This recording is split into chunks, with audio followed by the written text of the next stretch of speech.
Pemirsa, dari waktu ke waktu, elit politik selalu menginginkan penghapusan pilkada langsung dan digantikan dengan pilkada melalui DPRD.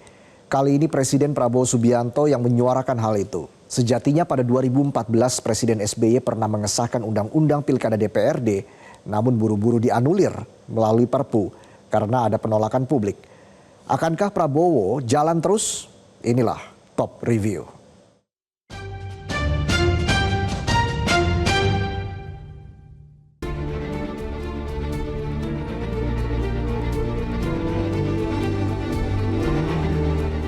Partai Golkar menggelar perayaan puncak hari ulang tahun yang ke-60 dengan mengusung tema Golkar Solid untuk Indonesia Maju.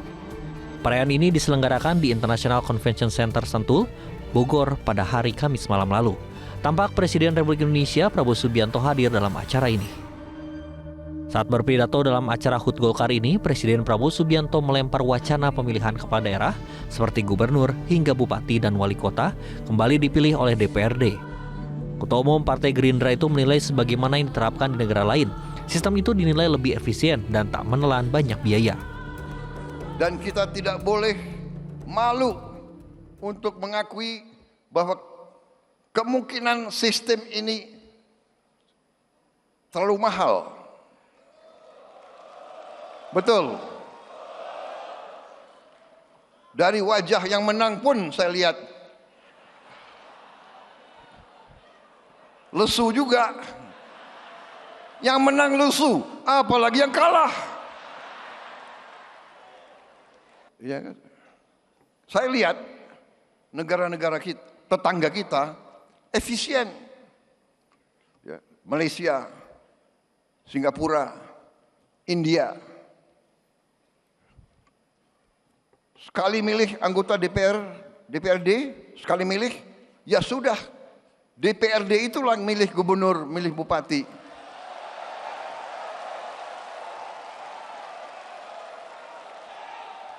Ini sebetulnya begitu banyak ketua umum partai di sini, sebenarnya kita bisa putuskan malam hari ini juga. Gimana?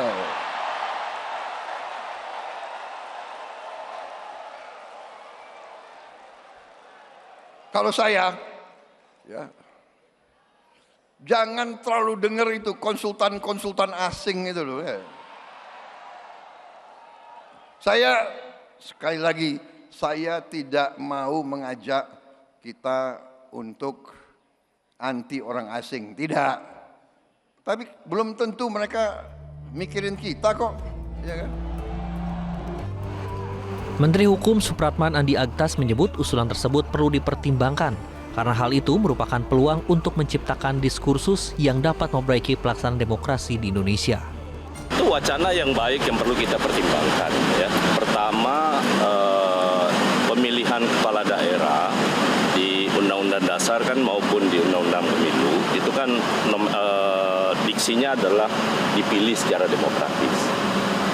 Dipilih secara demokratis itu kan tidak berarti harus semuanya pilkada langsung. Yang kedua juga menyangkut soal efisiensi dalam penyelenggaraan pilkada. Belum lagi aspek sosial, kemudian kerawanan, dan saya pikir ini menjadi wacana yang patut dipertimbangkan. Presiden merespon itu dalam kaitan usulan dari Ketua Umum Partai Golkar, tapi sesungguhnya usulan ini sudah lama dibicarakan di tingkat partai politik ya. Partai Golkar sebagai partai pertama yang menggulirkan isu ini rupanya telah mengkaji kemungkinan wacana ini akan terrealisasi. Ketua Umum Partai Golkar Bahlil Lahadalia memastikan wacana ini akan dibicarakan oleh pemerintah.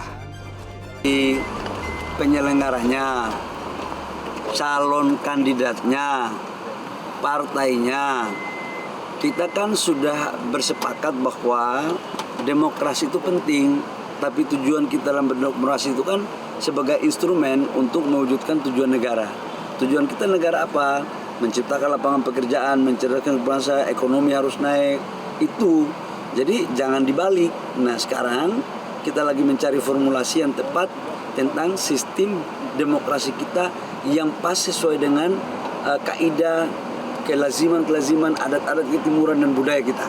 Dan tanpa mengurangi nilai-nilai dan hak-hak rakyat. Sementara itu, PDI Perjuangan menegaskan PDIP tetap menginginkan pemilu langsung. Hal ini karena kedaulatan rakyat menjadi yang utama dalam pemilu dan hanya bisa terwujud dengan mekanisme pemilu langsung. Meski demikian, PDIP tidak mau terburu-buru dan tetap akan mengkaji serta menunggu draft revisi Undang-Undang Pilkada. Dipilih DPRD, ya, saya kira kami di PD Perjuangan tidak akan terburu-buru.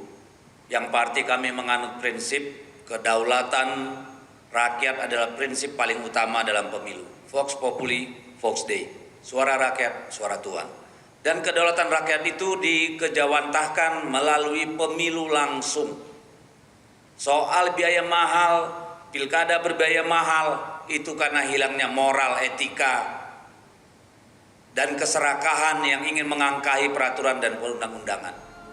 Itu yang membuat biaya mahal. Pemilihan kepala daerah kembali ke tangan DPRD pernah dilakukan pada masa pemerintahan Presiden Susilo Bambang Yudhoyono. Dengan terbitnya Undang-Undang Nomor 22 Tahun 2014 tentang pemilihan gubernur, bupati, dan wali kota. Dalam undang-undang yang terbit bulan September tahun 2014 ini, pemilihan kepala daerah dilakukan secara tidak langsung dan oleh DPRD. Namun Presiden SBY pada bulan Oktober tahun yang sama menerbitkan peraturan pemerintah pengganti undang-undang untuk mempertahankan pemilihan kepala daerah secara langsung. Praktik Undang-Undang Nomor 22 Tahun 2014 itu hanya berlaku 2 hari.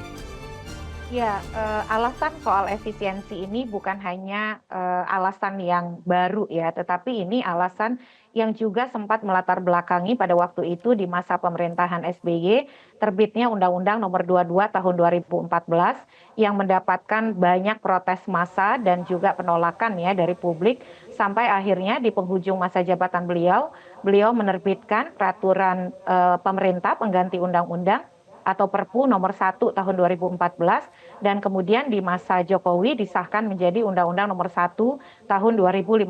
Jadi Pak SBY mendengarkan suara publik dan mengembalikan pemilihan yang tadinya diputuskan pembentuk undang-undang oleh DPRD menjadi oleh rakyat. Mengenai pertimbangan politik biaya tinggi, Titi Anggraini menyebut pemilihan di DPR juga menimbulkan politik biaya tinggi.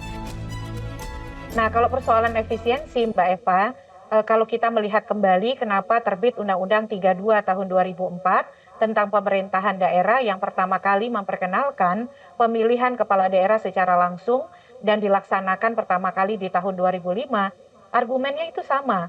Karena politik biaya tinggi akibat jual beli dukungan atau jual beli pencalonan yang melibatkan anggota DPRD.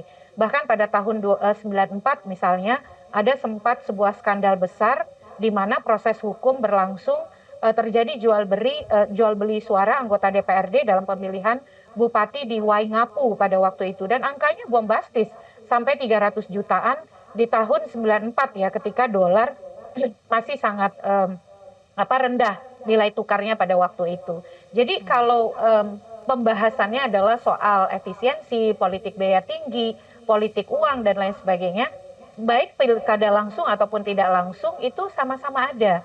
Hanya bedanya di lokusnya. Yang satu lokusnya di DPRD, yang satu lokusnya pelakunya tetap bagian dari aktor politik begitu ya, kandidat ataukah tim suksesnya, tapi yang disasar adalah pemilih. Tapi aktor pelakunya sama-sama berasal dari partai politik. Jika SBY pada saat menjadi presiden mendengarkan suara rakyat, apakah Presiden Prabowo akan tetap mengupayakan pilkada melalui DPRD? Mari kita tunggu.